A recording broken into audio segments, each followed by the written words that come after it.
Ladies and gentlemen, it is a wrap. The month of May comes to a close. In this month of May, having our conversations, we have been discussing the subject matter of personal finances. And today we have a guest who is as practical as it gets. She is so extremely passionate about the subject matter. And I had a phone conversation with Barbara Katende, who is an author of a book called Money Cure, a very powerful book, I must add. She's an experienced transformational speaker, a corporate trainer, a financial coach, an entrepreneur, a mentor, a consultant, and an inspirational leader. She's a certified investment advisor and a leadership development expert, board chairperson, and also a Rotarian. When she gave me an opportunity to interview her, I was of course happy because she's such a busy person, and having off her 1 hour just to pour into us and just to share with us her nuggets of wisdom in terms of personal finances was something that is so much welcome. She's a director at Excellence Enterprise and also a lecturer at the Makerere University, where she teaches masters and third year graduates. Students. She is one of a kind. Her skills are in corporate training, in leadership development, in executive coaching and group coaching, organizational change and management, in corporate governance and strategy, in happiness and positivity counseling. She is one of a kind, and I want you to listen to this phone conversation. It was worth my while. Stay tuned.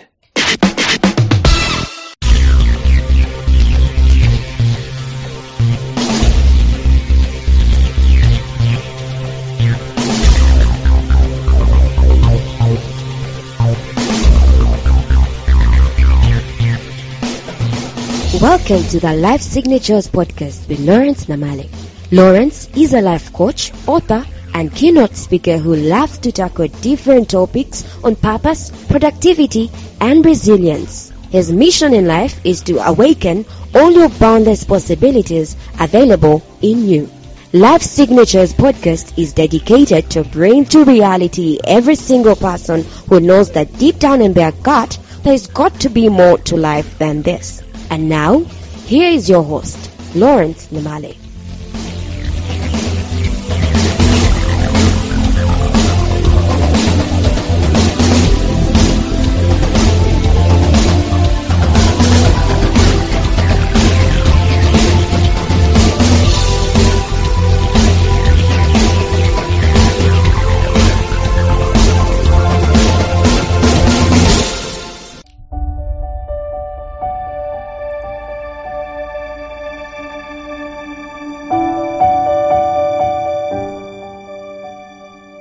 Well, good morning, good afternoon, good evening, ladies and gentlemen, whatever place it is you're tuned on to Life Signatures podcast. It's a Wednesday and we're bringing you a conversation, and in this month, we are talking about personal finances, which is a very critical part of our lives. I don't think there is anybody who has not been aware of this and who is not touched at one point or another in terms of their monies. Money, the Bible tells us, answers all things. And today I have an opportunity and a privilege to talk to none other than Barbara Katende, an author of Money Cure. Barbara, how are you doing? I'm fine, Lawrence. It's really good to touch base again, and I'm really excited to be on this program. Yes, Barbara. It's important that we talk about finances, and you know that this is one of the areas that you're passionate about. Why are you passionate about personal finances? I've heard you talking to very many people on this subject, and your talks are always passionate. Why are you so passionate about personal finances? I guess I'm passionate about it because, Lawrence, if you think about in your life, we all have goals, we all have dreams, from when we are born, we have something that we'd like to achieve. Yeah. So yours could be, I would like to build a church, or I would like to build an orphanage, or another person could be, I want to travel around the world. But whatever your goals and dreams, let's say you think about your top 6 goals. The one goal that makes all of them possible is finances. Think about it. Even if it's a charity organization, it requires finances to run it. If you want your marriage to be successful without finances, it becomes difficult. You want your children to go to school. Right now, we are in a period of getting kids back to school. Guess what's stressing most people is finances. So if we are able to handle that financial equation, life becomes way, way better. Right. So I'm really passionate about it because of that. So at the end of the day, it's something that helps people with their goals. You're approaching it from that angle, that without finances, people are not going to be stable and not going to achieve their goals. Yes. So Barbara, where did you begin with this? I mean, is this something you were born dreaming about? What was the turning point for you? How in the world did you get to start teaching people about personal finances? Actually, it was accidental. Yeah. So when I finished campus, I worked in this organization, and I went to one of my bosses, a very respectable person. Of course, the name is going to be withheld for this conversation. Yeah. But he was a very developmental. These people who are always in the news, who are ahead of their time, and a person you looked up to. Yeah. And I had worked in this organization for just 1 month when he left. He resigned, retired. Yeah. But despite the fact that he had done a lot, he had achieved a lot, he hadn't planned for his life. In other words, as the money came out, it went out. And many of us are in that situation.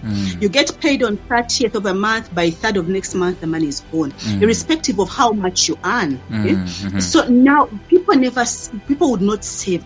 And I watched this gentleman who I respected, who in that short time had kind of become like a mentor to me. I watched him go back to zero, leave the city, go back to his village, and he moved into his father's house. And 2 years after that, he passed away. And this was because he had not made plans. As he received that money, he had not tried to invest it. And many of us are in that kind of situation. You're living month to month. You get paid. So should the job cease, should the business cease to work, any interruption in that system, you get to zero. Now, when I saw this was such an eye-opener. Right. And I juxtaposed him with, he had his messenger, the messenger who used to claim his office. Up to today, she's still a friend of mine. Now, here was this lady, 2 months after I worked in that organization, she lost a child. And like how we do in our African culture, we go over to their place, just to see. So we went and we found this lady living in a 1-room house, not 1 bedroom, but just 1 room. But this lady with P6 education, she didn't even have a primary living certificate. With P6 education, she would come home from work and she was earning like 1/20th what this gentleman was earning. She would come home from work using her feet. She would make bricks. Fast forward, this 1 room, she added another 6 rooms. And then later, this unit of 6 rooms, she built 5 other units. And then much later, she now started building two rooms. And she had 5 other such units. So she continued working as a messenger, earning very little money. But she didn't need to work anymore because the money she was getting from her investments, she was earning a lot more from that. And that's what we call the passive income. Now, having a front row seat to observe this executive who was earning a lot and had nothing left, and this one who was earning little, but because she was saving, I was saying, oh my God, I could go the path of that executive, or I could go the path of this messenger. And from then on, that just got me so passionate. I started reading about it. I read a book called Rich Dad, Poor Dad, and this just transformed me. And after that change, it's like how you get saved and you want to tell everyone about the gospel. Exactly. So for me, after that change in my life, I just felt like telling everyone, it's not how much you earn. Are you saving? Are you investing? And that has just led me, just opened various doors for me since then. Whoa. How many years down the line now? Wow, over 20 years. This has really been a long time. Yes.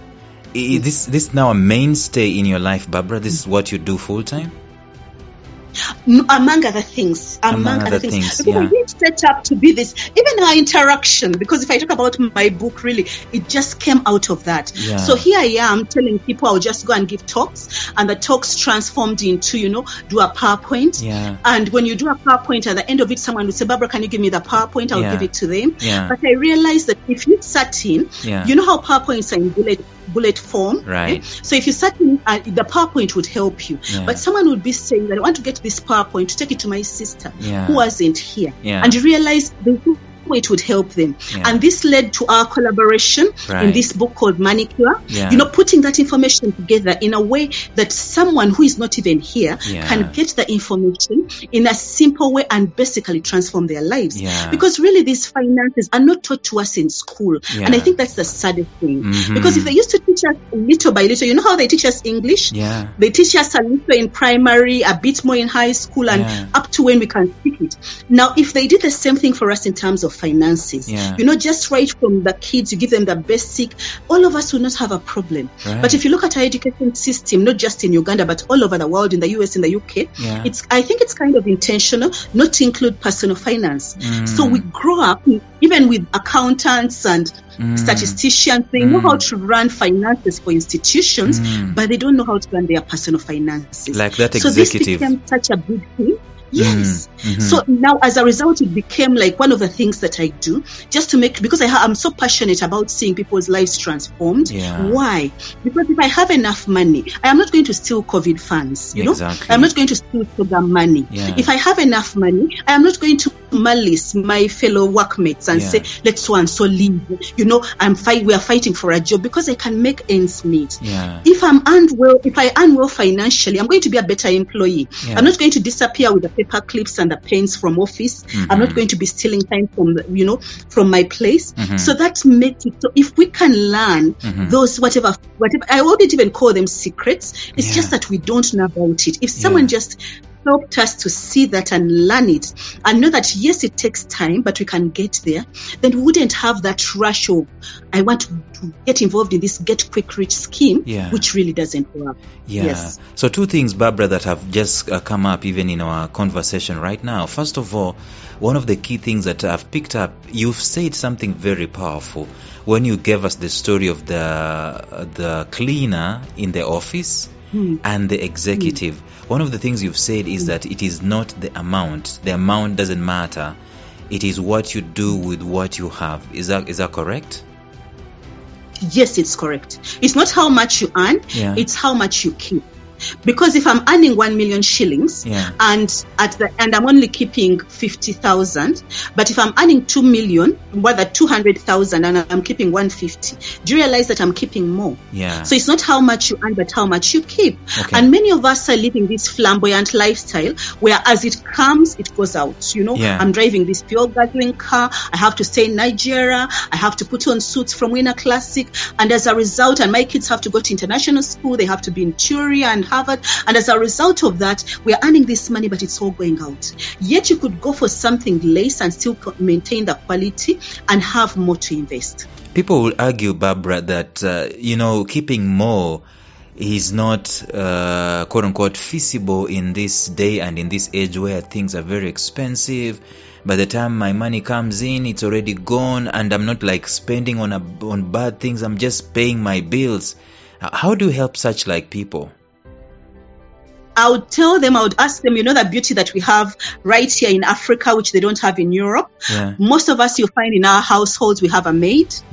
But how much are we paying that maid? We are probably paying that maid 100,000 or 80,000 or even less.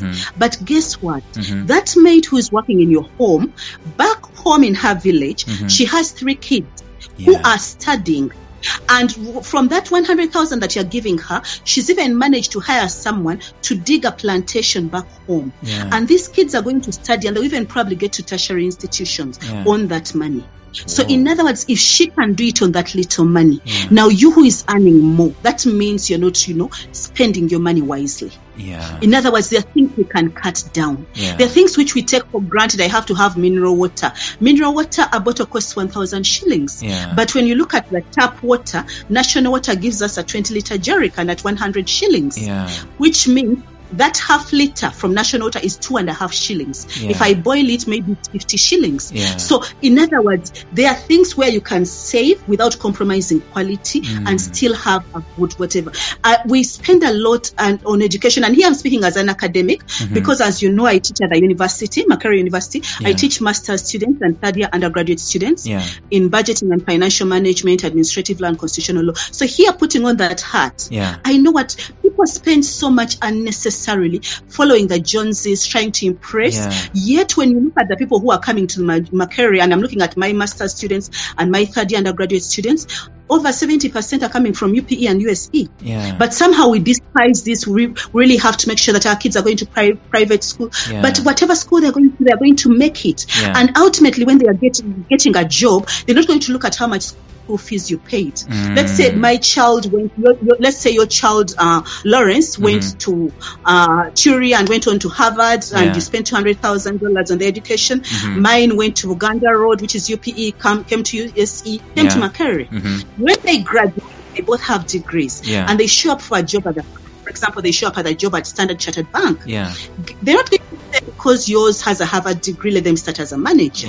They're all going to start at the basic level. Because they have zero experience. They're all going to start as tellers.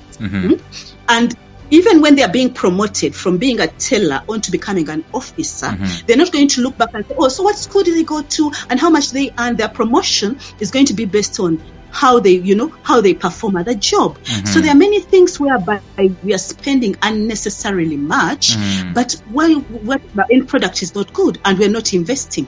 So to me, I'm an advocate of invest more, save more, put in play, get to a point whereby your money is working for you instead of you having to work for money.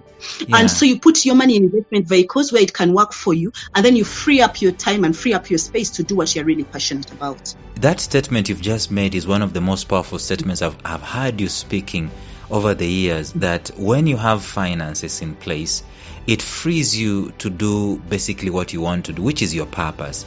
And you know, me as a purpose teacher, one of the things that I find difficult to balance with people is eking out a living and pursuing their purpose. So for example, you find that someone getting a job, it's easier for them to get paid at the end of the month than that same person pursuing their purpose, which is a bit taking a bit of time to pay them back. So if they had finances in place, you find that it's easy to pursue their purpose. And we can say the same thing extends even to their children, isn't it? Because if I have a gifted child and I don't have money, that child will be spending a lot of time to, guess what, to look for money instead of pursuing their purpose. Definitely. And I can't agree with you more. I agree with you 100%. Because really, when God, whatever, put us on this earth, we're supposed to pursue our purpose. And definitely our purpose may not be clear. We find it along the way, but you're not going to find it at all if you're just busy, working at your employer's job and you don't achieve your passion. But in order to achieve that, you have to be financially secure. And that's why I say that the number one goal, if you get the finance goal and you have your finances sorted, then that frees you to go and do what you want. And you've also alluded to our children, which is something I also want to talk about. The best gift we can give our children is our own financial independence. In other words, if I am financially independent, I allow my kids to do what they want to do. In other words, if my child wants to be a concert pianist or a landscape artist, those kind of things that don't pay that well, they are free to do it, because I, as a parent, I can invest for them and provide for them the basic. So in other words, in terms of my saving and investment, if I can put aside and say I have 3 children, so for each of my house for each of my kids I can give them a basic house, simple, 1 room or 2 bedroom house, and they have a stipend which can pay their electricity, water bills, nothing glamorous, then this child is free to actually pursue their passion as a landscape artist.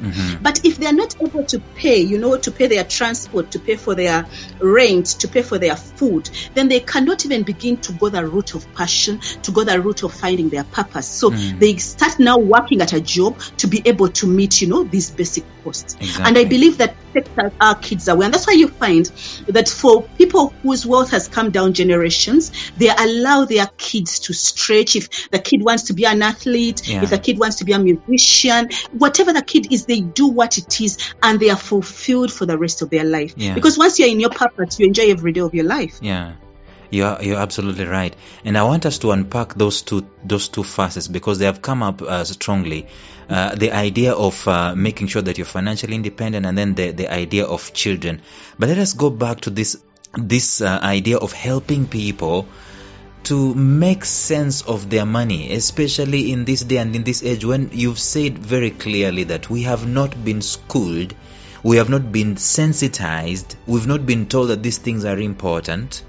You can sometimes you can find that people, they don't have a problem getting money, but they have a problem channeling the money in the right ways. So if there is a guy out there, maybe in the corporate world, and I've heard you speaking very many times to the corporate people, if there's a corporate person who is listening to us today, first of all, we know that income is not necessarily a problem for them, because we can talk about how to get income later on. But let's talk about this person who is in the corporate world and they have not been sensitized about their personal finances. Barbara, how would you help such a person? Maybe 1, 2, 3, 4, 5 steps. What can they start? I mean, where can they begin to make sense of their money and their financial independence? Okay, so that's a good question. The first thing I would say is personal finance and understanding it is basic. You don't need an MBA, SCCM, because most people say, Barbara, I failed math. But my question is, did you pass P5 math? Yeah. As long as you understand the basic P5 math, that's add, subtract, multiply, divide, that's as much as you need to master your personal finances. Right. So you shouldn't say, I need to go back and get that. It is basic. Okay. So the moment you know that, you shouldn't even worry, I need additional education. You don't. Right. Then they have simple principles that you follow. Mm-hmm. And to me, I believe that many of the teachers who talk about personal finance, they tend to complicate it. Mm-hmm. They don't break it down in a simple way that people can understand. The simple fact, which I would tell a corporate, I would tell you, whatever amount of money that you're earning, live on half of it. Okay. In other words, live below your means, which means, Lawrence, if you are a corporate person and your salary is 1 million, live on 500,000. In other words, that 500,000 should be enough to pay your rent, your school, your kids' fees, your water, your electricity, and invest this other 500. By simply doing that, you're already on your path to wealth. Now, many people tell you invest 10%. Yeah. That is that snail's pace. In other words, that's going to take you a very long time. Yeah. But the idea, remember what we started with, is we don't want to work for other people forever. Right. We want to get into our purpose. So the earlier you get in, the better. Yeah. So which means that while I'm still being employed, that salary, that package that I'm getting is going to be the catalyst for me to invest and put together a financial package that gives me independence in order to pursue what my dream or purpose is. Okay. So if I live on half, that quickens the time that I'm able to get where I need to go. Like now, if you go back to the other illustration that I gave you of the maid, if a maid can live on 100,000 and get all this done, now you who is earning more, you can really get not done. So you start making changes. So that's the first thing. Live on half of it. Then this other half, in order to invest it, I recommend automating, because the moment we start, if I want to invest, for example, I want to invest in different investment vehicles. Let's say I want to put my money, let's say in a unit trust, or I want to buy treasury bills or treasury bonds, or I want to put it in a business, whatever. If I have to think about it every month and I say, today I feel like, today I'm emotional, I don't feel like, then it's going to depend on my feelings. But the moment I automate, i.e., I've put a standing order on my account and I know that my salary is going to be paid on the 30th. So I put a standing there. Now, currently, to me on my account, I have 9 standing orders. So the moment the money comes, it immediately goes into that direction, such that it takes the feeling out of it. Because for a person like me, I'll give an example of me. I'm a very emotional person, which means I used to be the person whereby I'll be paid the salary on the 30th, on the 3rd I'll be broke. Then when someone, you know how we are in African culture, when someone is getting married or whatever, we feel like we have to contribute.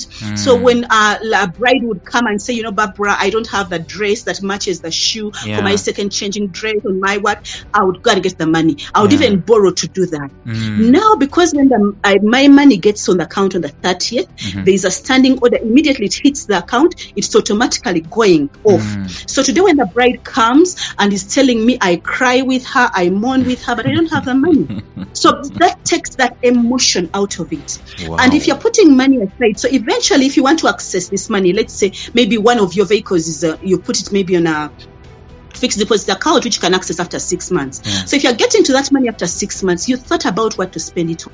Yeah. You're not going to spend it on buying yet another shoe, another dress. Yeah. You're now going to spend it on something that has been well thought out. Right. So the idea is to take the emotion out of it and then start. At least when we start with those basic steps, then we are getting towards the path of financial independence. Okay, so number one, live half your salary. Live on half your salary. This is going to take. Is going to require people to. Not to care so much about their image and the location in which they are staying and the kind of shoe that they are wearing. They've got to be modest. That's what you're advising people. Yes, I'm telling them not to keep up with the Joneses.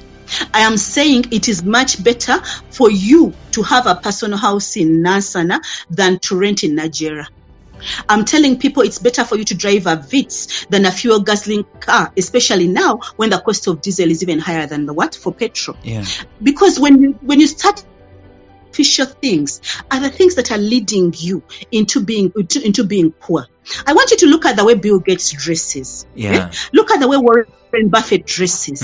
Look at, all these Jeff Bezos. Look at all of them, the entire spectrum. Yeah. You know, and then you look at the poor people are so dressed, and you could think, my God, this is the king of which country? Yeah. Because they have figured it out. Yeah. You don't have to dress to impress. Once you have the money, in other words, if I wanted to see how wealthy you were, Lawrence, Yeah. I don't look at your outfit, your car, your wife, none. Yeah. I look at your financial statement. What is it telling me? Right. And that's what we are forgetting. So we are caught up with this artificial thing of they need to know where I stay. How many people actually visit you at your home? Mm-hmm. You know, they need to see the car that I drive. When you drive your car, you go and park it in the basement. Who is checking out that car? So we are caught up with all these artificial things that keep us broke and keep us in poverty instead of putting our money in investments that keep making money for us.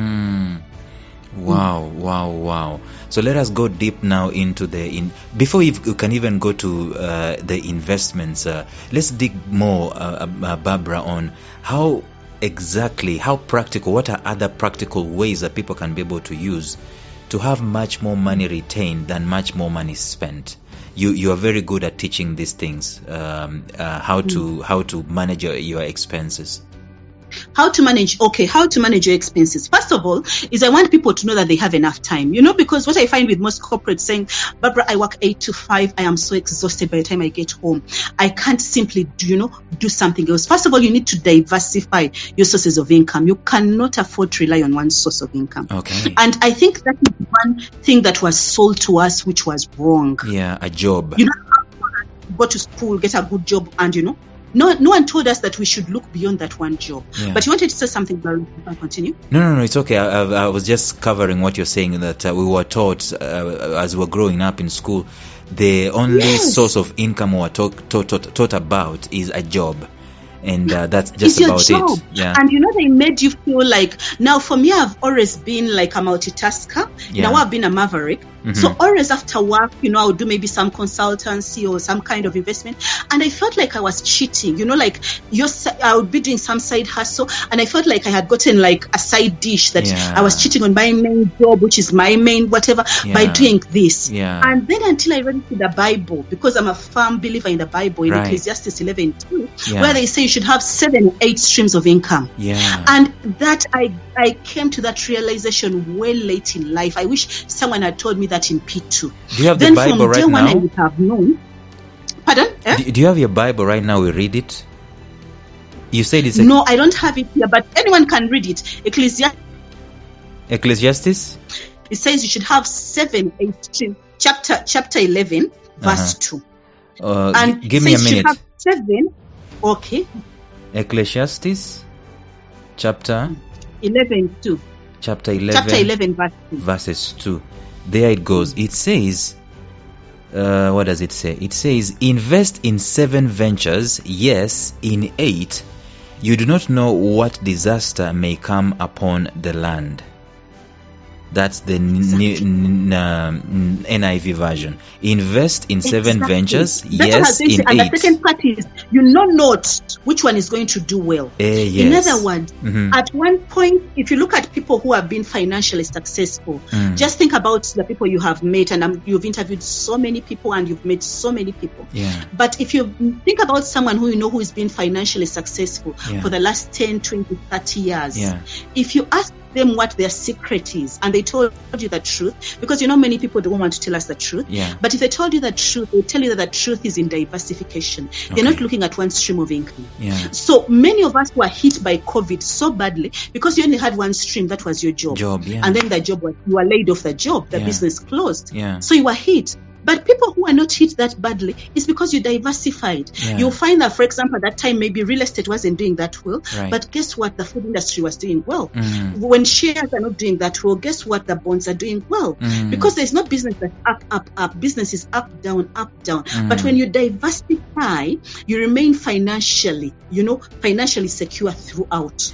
Because you know that even when this one is doing badly, this one is doing well. And the thing about it is we have enough time to do that. If I go back to the example of the corporate you're asking me to address, 8 to 5, that is your job. And after working that corporate job, we are so exhausted, you need to go home to sleep.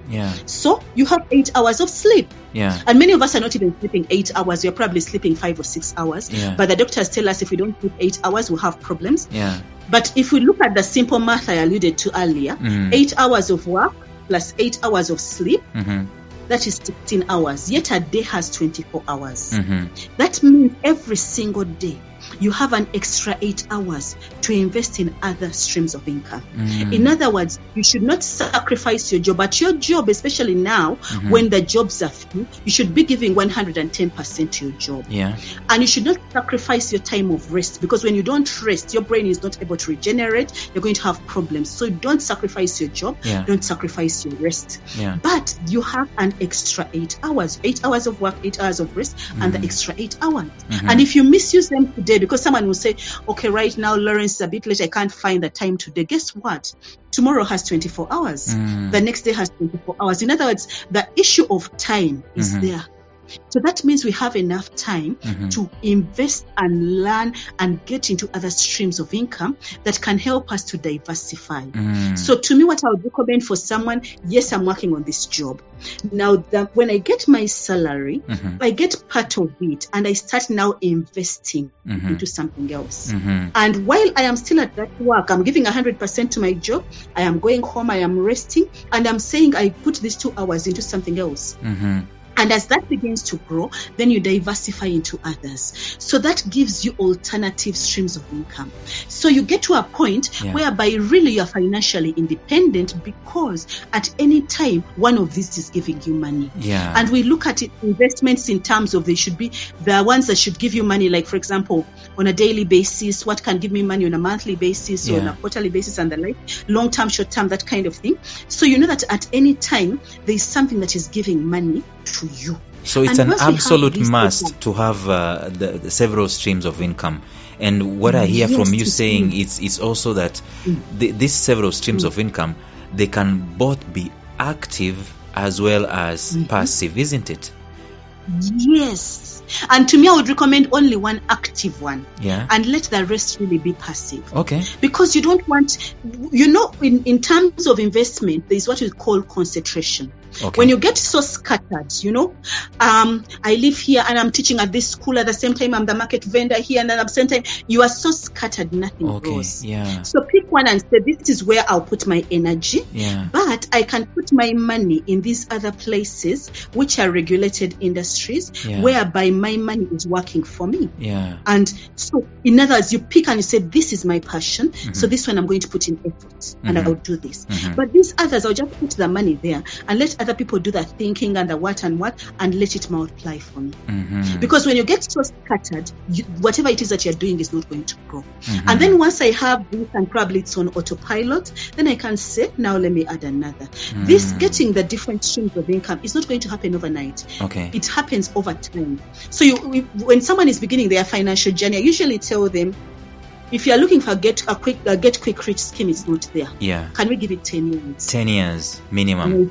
Yes, and I said let us start. Right. Because with 10 years, even a person who is walking gets there. Yeah. Even a person who is running, at some time they'll get tired, but they'll get up again and follow. Yeah. And to me, it doesn't really matter what your age is. Why? Okay. Because we are going to die at 98. Yeah. So for me, if you come to me when you're 70, I'm like, let's start now. Let's get started. So that so we get up to 80, so you enjoy the remaining 18 years. So me, I believe that it's never too late. What is important is the moment you understand the principles, you can start and change your life forever.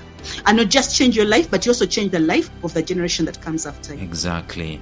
So now let's go a bit, let's elucidate much more on these several streams of income. Do you have some, because earlier on I heard you talking about unit trusts and so on. There could be people here who have no clue, what these things are, this passive income you're talking about. Are you able to break them down, maybe just a few minutes, break them down, the ones that you can to people, the ones that people can possibly get started with immediately? Okay, so the first one, to me, I really believe is your job. Yeah. So your job is your first stream of income. Like I've said, we have to give 110% in your job. Yeah. And the reason why you have to do so well at your job, because as you get promoted, your earning power increases. Exactly. So if I'm an officer, I'm earning 1 million, but the moment they promote me to a manager, now I have 2.5, I get to a director. So the earning power is more and you get more money. Yeah. So your job is your first stream of income. So let's say I'm an accountant, 8 to 5. I'm an accountant. That is my job. Then your second stream of income also comes through that job. So your second stream of income is your job plus the word consultant. Okay. In other words, after 5, I now become an accounts consultant. Yes. So that means I can go to my kids' school and speak to the bursar and say, you people, I can help you with your books. Wow. So after now, I'm using the same skill set, the same education, the same experience to earn another stream of income. Yeah. I could go to the neighborhood grocery store and tell them, you people, I can help you balance your books and prepare them for URA. Yeah. I can, now my friends who are planning to build a house, I can say, let me help you put together the bills of quantities and the costs in this whatever project. Yeah. So now I'm earning as a consultant from the same education. Right. Then another stream of income is sitting on boards. People don't know this, but boards pay. Yeah. By just sitting on a board, you're getting a stipend every month. And all you're doing is you show up for a meeting and you advise and what. And for people who don't have board experience, begin on an advisory board, those ones which don't pay, maybe it's a school or what, and that experience is going to catapult you to the paying boards. Yeah. And there are some people whose job is just being on boards, and that earns a lot of money. Wow. And other streams of income, and many people ask me, Barbara, what business can I get into? And this thing, what business can I get into that can earn me money? And I go back, like I've said, all this entire realm of personal finance is very, very easy, and it was taught to us really in primary. When you go back to what they taught us in P2, they taught us something about basic needs. What are the basic needs? And the moment you invest in basic needs, you can't go wrong. Right. So what is the first basic need? Is shelter. So all of us right now, while we're having this conversation, in my end it's dark, it's at night. So which means people are sleeping. There will be, of course, a few homeless people, irrespective of which country it is. But you find the majority of the people go back to some kind of shelter. So in other words, once you invest in that, you are sure there's going to be demand for it. Absolutely. And your capital determines where you enter that market. So if I have very little money, I can now build a 1 room, not 1 bedroom, 1 room. A bit more money, I can build 2 rooms, bedroom, sitting room. A bit more money, then I have a bed sitter, with a kitchenette and the like. Then onto a flat, a mansion, etc. So your capital determines where you enter that industry, but you're sure that is going to make money. Another basic need are clothes. Okay. So all of us have to put on clothes. And here again, it comes in this whatever business, it still comes back to what your money, what capital do you have determines where you enter the industry. Exactly. And in this case, I want you to think about, for example, a typical household. In a household, there is the mother, there is the daughter, and there is the maid. Now, the clothes the mother wears are of a higher group than, the daughter, and the daughter are of a higher group than the maid. So it depends on how much money you have. So if I have enough money, I'm going to get onto the plane and fly to Taiwan, to Singapore, to China, if they open up, and buy clothes from there and bring and sell. If I don't have, then I'm going to go downtown and buy, those clothes from downtown. And even those clothes from downtown, they have classes. There's a first class, the second class, the third class. So in other words, your capital determines who your target market is going to be and who you are going to address. Exactly. Another basic need is food. Now, all of us have to eat, even when we are fasting, because we just come. The people from the Islamic faith are coming through fasting, but even when you fast, at some point you have to break the fast. So which means you cannot go 4 days without eating. You can't go, a month without eating. So once you enter that industry, you are going to feed people. So even then your capital determines where you go. So you have very little money, then you're going to go to a downtown place and you say, me, I'll be providing some breakfast of 5,000. Or a bit more money, then you're going to go to the level of, let's say, a 3-star hotel like Africana, and you're providing maybe for 40,000. Then on to 5-star Sheraton and which is 80,000, 100,000. So it determines where you enter the industry from. But irrespective of who your target group is, you'll be making money. Another stream of income are people's problems. And I think this is really where you have a niche as Lawrence. Whenever someone comes to you with a problem, now if I come to you with a problem and I'm your friend, I'm your relative, you probably won't charge me. But guess what? Completely personal, universal.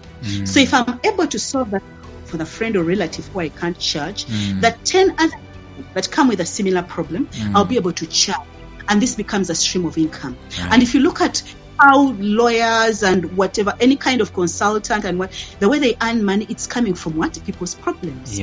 Another stream are your hobbies, and this is where we talk about the giftings that you're talking about. What are your hobbies? What are your interests? What is your talent? This was God given. For each of us, God gave us talent. And that talent is something that becomes so easy for you. Now, I can't carry a tune, but I respect people who can sing. So someone who can sing, you find someone with a beautiful voice and you ask him, how much money are you earning from it? They say, I only sing on Sunday, I sing in church, church doesn't pay. Then you find another person like Chameleon whose voice may not be that great, but guess what? He's out there making billions. So you're using your talent. In other words, you're that person who they refer to in the Bible who is buried their talent. And they're going to, what God is calling you is wicked. So many people right now are suffering financially, but what they have done is they've got their talent and buried it, and they are complaining. Yes, this is an avenue. It was given.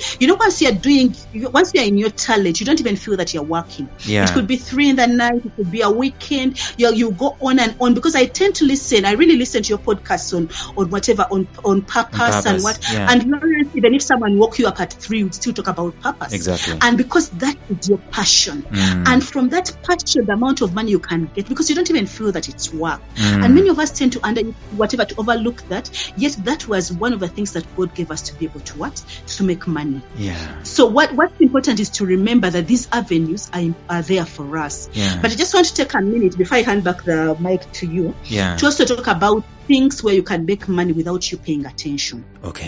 So wherever it is that we are working, let's say you're working in this organization, they are what we call the retirement benefit schemes. Like NSSF, you could go to your AP and what. And those are very good, because the moment your money goes to NSSF, you can sleep.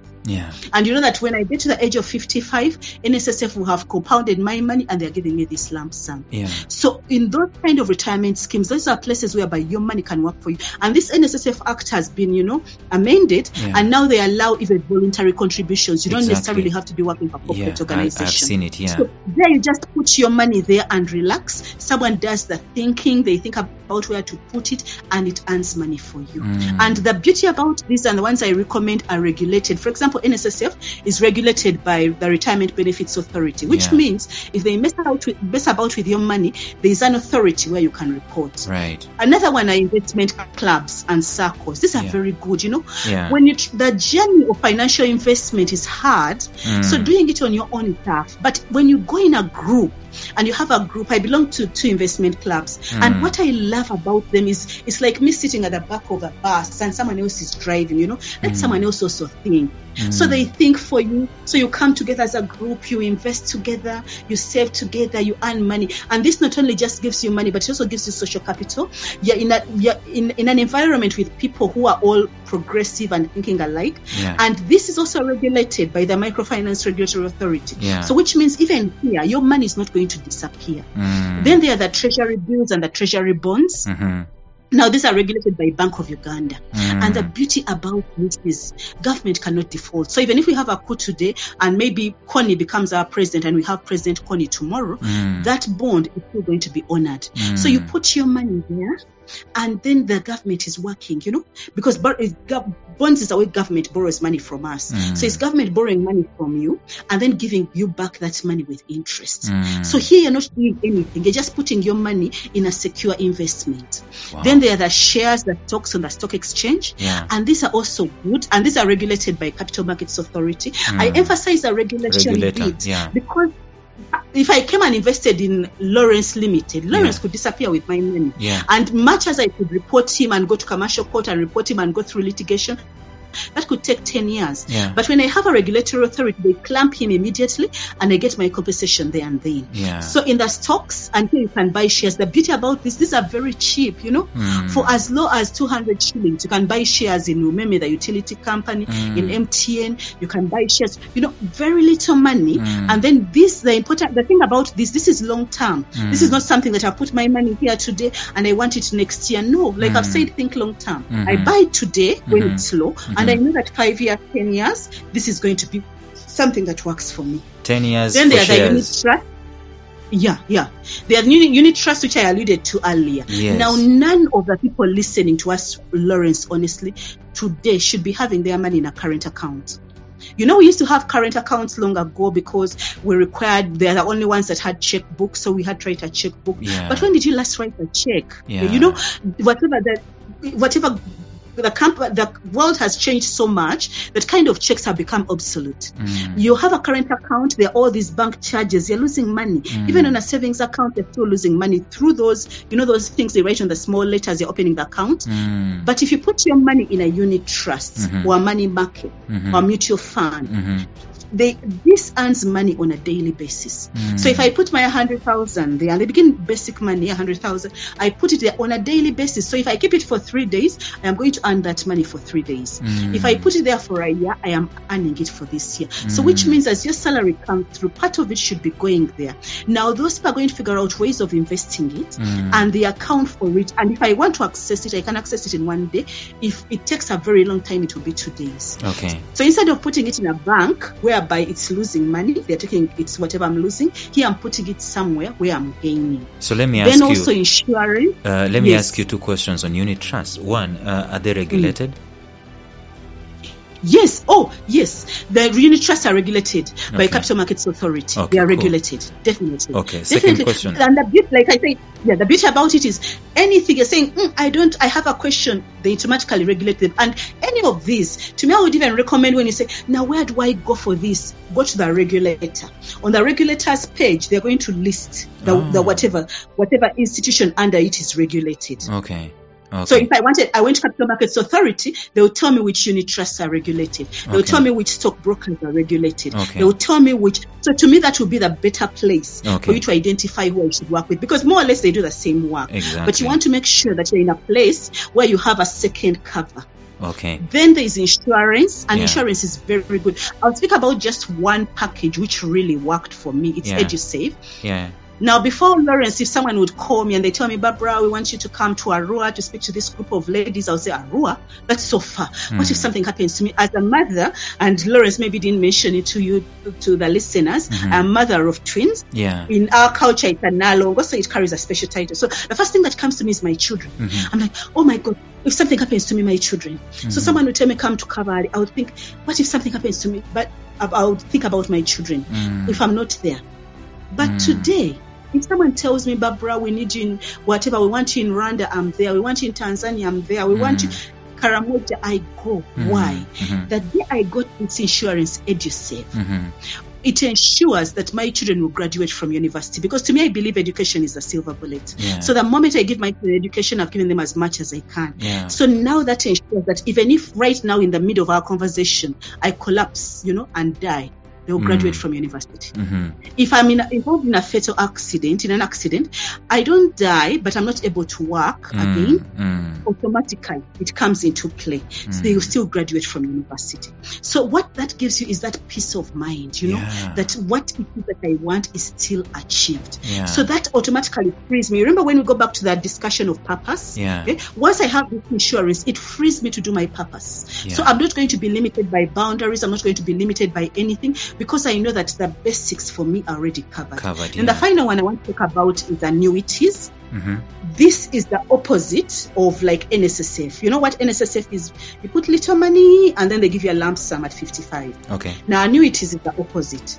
Let's say you get your NSSF, you get a lump sum and then you invest it. And in these firms, which are still regulated by Capital Markets Authority, then once you put it there, from then until the day I die, they keep giving me a salary. And this is really important for salary earners, because I've been working in the corporate world. I'm used to receiving a salary every month. Then I reach retirement. Then now I don't have that money coming in every month. But if I get part of my retirement package, I put it in an annuity. That ensures that until the day I leave this earth, I continue getting a salary. So in other words, my life is not necessarily interrupted, because I still get that amount of money every single day until I die. And what happens to the principal? I give them a principal. In other words, here I give them a lump sum. Let's say I get my NSSF at 55. So I get part of it. Let's say I get 30% of my NSSF. I put it in an annuity. Now they start giving me an amount of money every month until the day I die. Okay. I've given them a lump sum, and now they keep giving me. And you'll find that the amount of money they are giving me, in reality, expires after like 9 or 10 years. Okay. But because I'm going to live for another 40 years, they're going to still be giving me that amount of money for the next years. Oh, yeah, I hear you. So in other words, it's like I continue getting a salary till I die. Yes. So that's the only thing. That peace of mind. Okay. Okay, that's the only thing you get. You don't get the principal back and so on. It's an arrangement. No, you don't get the principal back. It's like giving you the principal in bits whatever. So in other words, you keep earning, and this is good. Especially, you know how we have to look after. I'm looking after my grandmother, and why don't I set up an annuity for her? Wow. Why don't I set up an annuity for my parents? And they keep getting, this money until the day they leave, and they're not worried, and they don't have to keep calling me that, I need some money for this. I want to contribute to this church occasion. Or I want to buy this, or I want to go to hospital. It's like they're on a payroll until the day they leave. Awesome. So that until the day they die. So that's also another way. Awesome. But all these are geared at making you independent, making you free. You see how your mind is free to think about other things, and the finances are not part of the issue. Yeah, that's it. So all these things, they are very cute, by the way, Barbara. I only need to go to Capital Markets Authority, right? And I look through the page, and then I'm gonna get as much information as possible from all these guys you mentioned. All these are regulated by different things. Insurance, there's the Insurance Regulatory Authority. There's Bank of Uganda. There's the Microfinance Regulatory Authority. There's the Retirement Benefits Regulatory Authority. So all these authorities, just look at them, because they all give you places which are regulated where you can invest and where you don't need to micromanage. This is very, very practical for anyone who is earning money right now, and they're looking for ways in which they can be able to invest. And I think now it makes sense when you tell us that you have 9 standing orders on your account. It makes a lot of sense, because I can guess that some of these things are covered in those standing orders. So definitely, if I can zero in on unit trusts, Barbara, because I found it very extremely practical here to the guys who are in the corporate world. Is it okay for us to mention a name or an organization that they can approach for this? Yes, definitely. I'll tell you. Now, for example, in Uganda, there is UAP. There is Britam. There is Britam, UAP, ICEA. At least those top. And Sandalam. I mean, any of those, they do more or less. By the way, you shouldn't even say, let me put a little in this. No, just choose any, because really, at the end of the year, they give more or less the same interest. Okay. So you just choose, and they are all regulated. Okay. And do they have a minimum? And yeah. do all of them have yes, a minimum? Minimum is 100,000. By the way, everything I'm talking about begins with basic money, because I realized, you remember what I began with, is people complicate these investment things. You need 10 million, you need 1 million. No. 100,000 shillings. That's it. Wow. 100,000 shillings. Okay. And you start. Okay. Yeah. And so you put 100,000 and you can remove it any day. The beauty is that these guys, they also have so-called money managers, and also they have financial advisors, isn't it? That you can be able to access their services. They have financial advisors, they have money managers, and their job is to advise you. Yeah. And even when you're not sure, you just call the regulators and they can also advise you. Yeah. So that really this whole thing is, you don't have to go and study these financial things yourself. You just have to know, where do I look? Right. The moment I go here, let me listen to this one and make a decision. Right. Awesome stuff. This is very, very critical information you've given us today, Barbara, and I'm really grateful. Let us start winding up by talking about children. It's one of the areas that you are very passionate about. And you mentioned earlier on when we started, and it's very true, that even as we were growing up, we were not taught these things. And you and I know that even as we are growing our kids today, traditionally there is no formal way in which these kids are being taught. So the burden now goes to the parents, and I know very many of them are also listening to us, and some of them are even in the corporate world. Where can they start in instructing their kids about personal finances, so that by the time they're growing up and they're leaving their house, they're going to university and they're leaving their house, they already know what to do? For example, me, when I left college, I had no clue what to do with money. I got a job with the Electoral Commission of Kenya. I earned a gazillion money. I mean, tax-free. We'll be given money I at wish the you end were of... in touch. No, it was long ago, Barbara, anyway. And you know what we did with that money? I can't remember. It's just like you said, very emotional. People knew that we're earning money, so they will come to you and you feel good giving people money. Anyway, my question is, how do we help our kids to get up to speed as far as this information is concerned? Because let me ask you this directly. Can kids do unit trusts? Can kids do shares? Can kids do treasury bills and so on? Practically, how can we help the kids? Yes, they can. And let's begin with, they should have accounts. Open an account for your kid. Actually, remember you asked me that how did I understand financial, just to understand this whole financial aspect. Maybe there's a part that I skipped. Yeah. My basic understanding of finances started at home. Yeah. And I remember when I was 6 years old, my mom would pay me to, go and clean her room, clean her shoes, wash her car, and she would pay me. So, but then, and anything I did in her room and outside the house was paid. Wow. Then there was housework which was never paid. So in other words, the cooking, the cleaning, the what within the house, that was housework. So I learned the distinction of what is paid work and what is not paid. But something else that she did, she also bought me a piggy bank. Okay. So I would put that money in a piggy bank. Then she took me to open an account. My very first account was in Diamond Trust Bank. Yeah. So I went to Diamond Trust Bank, and I still have an account there to date. Wow. Opened an account. So all this was basic introduction. So as a parent, the first thing you should do for your children, open an account for them. Yeah. As soon as they are born. Yeah. Open what is called a TOTOS account and open an account for them. For mothers, I would tell them, this money which they bring for us when we've just given birth to the child, instead of using that money for you, put it in the kids' account. Then teach them. Then start buying shares for your kids. Try to imagine if you have a kid and you're buying shares today, you won't have to worry about their college tuition. Yeah. Because think about what the value of those shares will be when they're 21. Awesome. Now, so the first thing is let them open an account. Opening whatever, or going into the money markets, buying treasury, all this can be done by children. Awesome. What you need to tell your child, now I'm fast forwarding because we have very little time, for a child who is graduating. Yeah. The first thing you need to tell them is from day one, when they get their first job, they should start planning for their retirement. I.e., from day one, how much money are you saving? Yeah.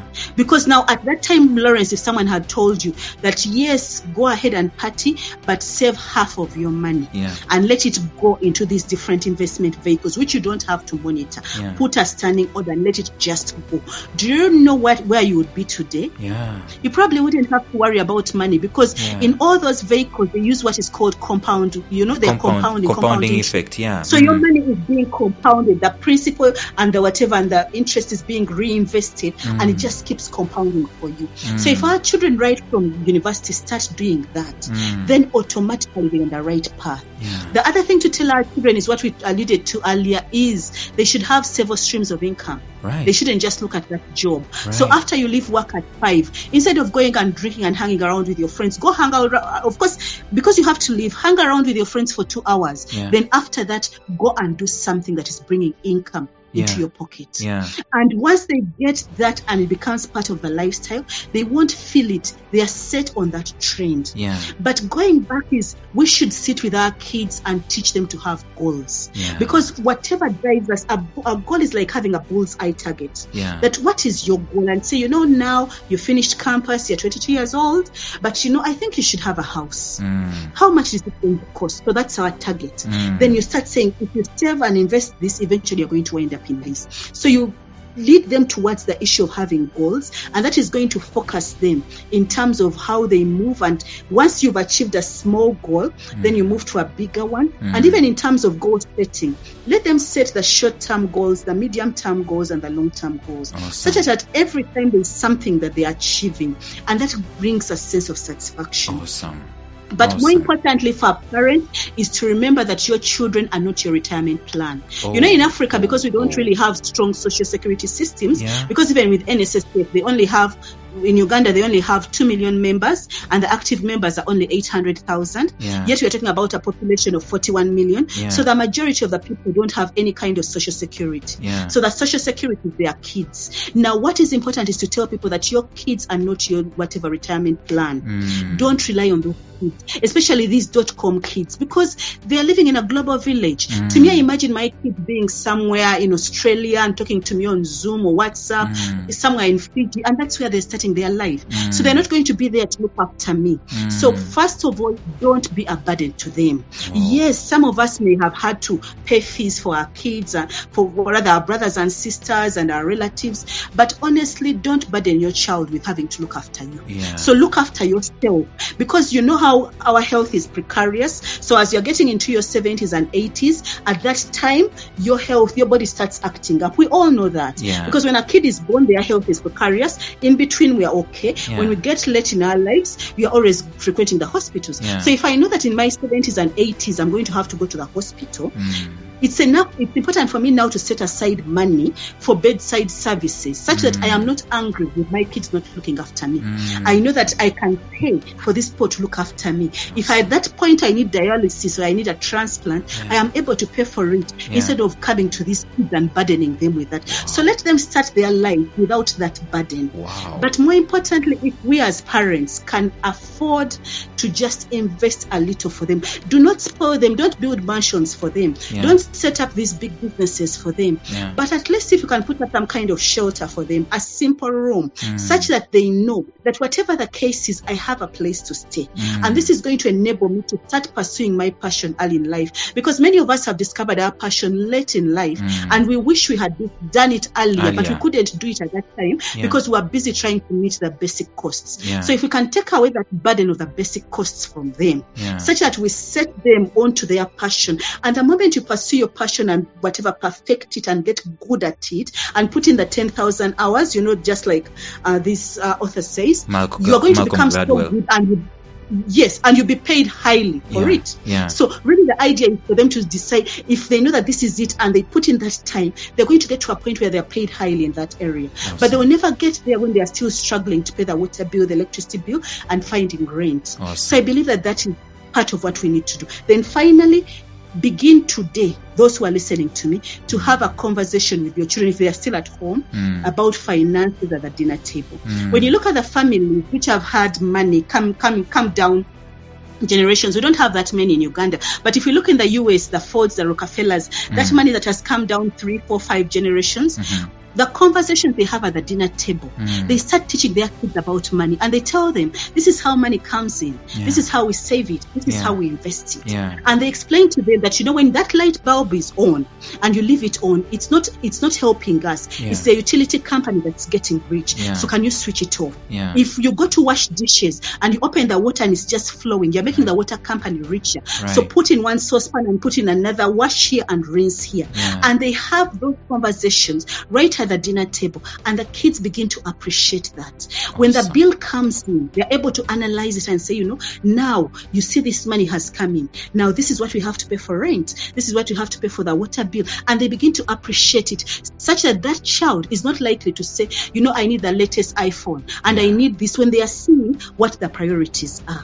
So begin to have that, and that should become a daily conversation. And as they grow older, let them go with you to the market. Let them now do the shopping, and they see how expensive things are. And you say, we're going shopping and we're buying things for 50,000. Here it is. There is the list. Now you shop. Then once they begin to understand that becomes part of the things that's going to guide them in future.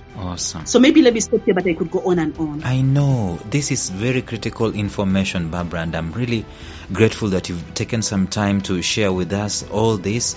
And of course, there is much more that you can be able to talk about. And I know probably there's someone out there who wanted to reach out to you, maybe get your book Money Cure, which has all this information and much more. Maybe there's someone who is having an organization and would like you to speak to their people, to their employees and so on, managers and so on. How do they get in touch with Barbara? They can just call me. Lawrence has my number, but I can give it to you. Yes. 0759 280036. That is plus 256. Yeah, plus 256. Plus 256 753. Yeah. No, 759. Sorry, 759 280036. Right. They call you, they so get they you, and then you can. Anytime. Yeah, we can be in touch, because to me, I believe once we have that, the kind of corruption, the kind of theft, the kind of anger that people has disappears once you sort the financial equation. Thank you so much, Barbara. I really do appreciate this information, and I do believe that even if we use just a quarter of what you've shared with us, I think we are on our way forward to getting financial independence. And I know these are timeless lessons that we have learned today. I really do appreciate you for gracing today's episode on Life Signatures. This month we have been helping people with their personal finances, and you have been one of the most practical people, and it's not rocket science. You've broken it down very well to us, and we are grateful. Thank you, Lawrence, and it's really been good interacting with you, and I thank you because you've been a blessing in my life. Amen. Thank you. Thank you. So, ladies and gentlemen, we come to the close of today's episode on Life Signatures. Until next week, maybe next month, when we're handling a different topic, I wish you all the success that you're willing to work for. Bye-bye. Bye-bye, Barbara. Bye, Lawrence. Bye. Thank you for listening to Life Signatures Radio. If you enjoyed today's show, subscribe to Life Signatures Radio on iTunes, Stitcher, or visit our website at lifesignatures.libsyn.com. Life Signatures Radio, fresh, clean, and inspiring.